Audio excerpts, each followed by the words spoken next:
envision in the coming days that all the money that's in crypto is literally going to flow into Hex and Pulse.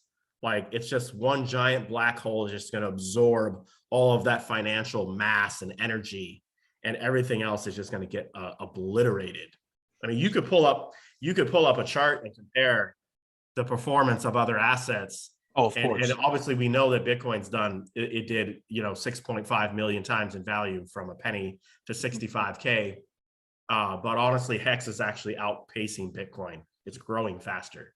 Absolutely. I feel like Bitcoin is at such a mature rate, at a mature valuation right now, that I see a lot of traders talking about the law of diminishing returns.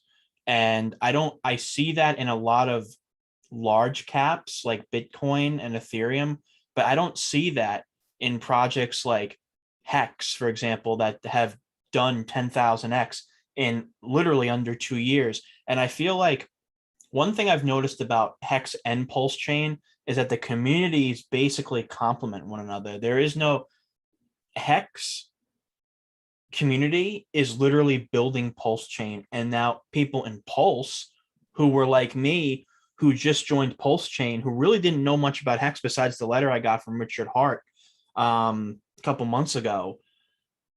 You're starting to see, well, not starting, but you're seeing Pulse Chain community members joining Hex, and they're complementing each other. And I feel like with Pulse Chain, it's solving so many problems that Ethereum has had, and we take for granted in the United States. But many of these countries, for the amount of money you have to pay for a transaction on Ethereum, it's ludicrous. And the throughput is sometimes, the throughput and the TPS is so slow.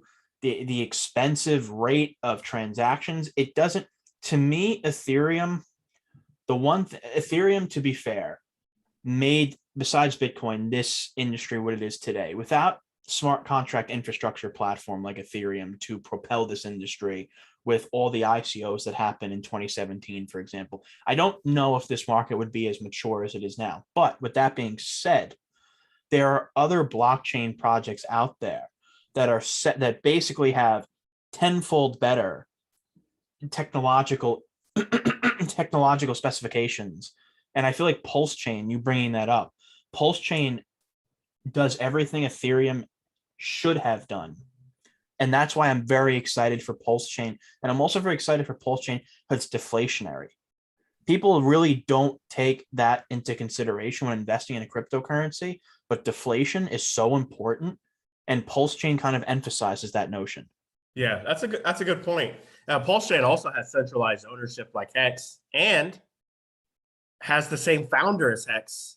Fantastic. And if Hex did this well, then it's very logical to conclude that Pulse Chain it has a very high probability of also doing very well. Absolutely. So those that have invested, now in the early days of Pulse, we know that Pulse doesn't exist yet. Mm-hmm. But it is literally a great solution to the current problem that we have with Ethereum gas fees. Exactly. Who the fuck wants to end a stake and pay $800? Like I was just messing around earlier on one of the sites where you could do good accounting for like a stake. Now I wasn't gonna like end the stake, I wasn't gonna execute the good accounting function, but Hex has good accounting where if you want to end a stake for yourself or for someone else so that it doesn't bleed out, you could call the good accounting function within the contract. Just click a button, and what you do is you end that stake, and the stake no longer bleeds out to other stakers. Okay. Because so when a stake ends, right, you get a 14-day grace period. But after that 14-day grace period expires, then every week you lose 1% of your stack because you didn't keep your commitment to the truth engine that you would actually end your stake at a certain specified time. So after a week, you've lost 1%. After a second week, you've lost another percent. After 100 weeks, you lost 100% of your money. Well, anyway, wow.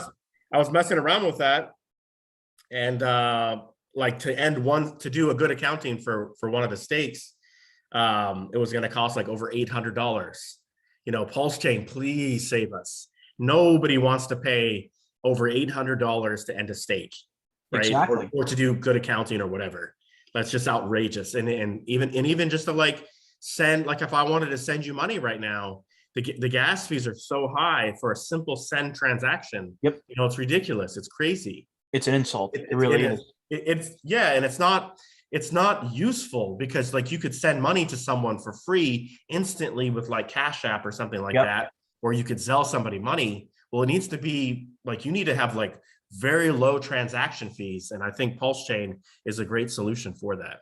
I like how you brought up Zelle, and I like how you brought up traditional traditional market applications, because I was going to bring up, and I spoke to someone about this, that Ethereum was trying to compete with Wells Fargo, but literally Wells Fargo charges less money for transactions than Ethereum. And this is why I believe that Pulse Chain, I mean, this is the most excited I've been for a project, if not the most excited I've ever been for a project, because Pulse Chain solves numerous problems. It's a green energy project. It has some of the lowest fees I've ever seen. It's an incredibly fast blockchain. It allows you to stake. It'll have governance. It has arguably one of the strongest communities out there, complementing itself not only by Pulse Chain's community, but by Hex. You have the founder,